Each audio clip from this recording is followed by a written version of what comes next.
Hi guys, Adam here again, and we're going to address another problem today. How to remove a chip that's stuck onto a heat sink like this. After a little bit of time, the heat is going to build up between the chip and the heat sink, and there's a bit of silver epoxy in between the two that conducts the heat really well. And it's going to fuse the chip on there. You might be tempted to grab a hammer or use your teeth or something.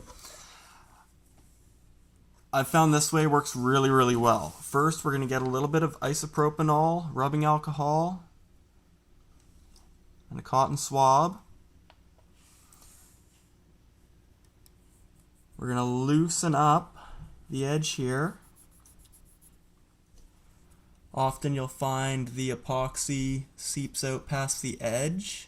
You really don't need that much on these things. Some people really gob it on and it melts all over the place. Honestly, just a eighth of a pea-sized amount. And then you can use a business card or whatever you like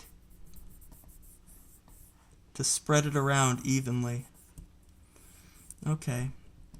And sometimes that'll be enough to make it pop off, right? And if it's not, next thing you want to do is take a bit of dental floss, right? There's our secret ingredient. And get it underneath and just kind of floss it back and forth there. And before you know it, it pops off no problem.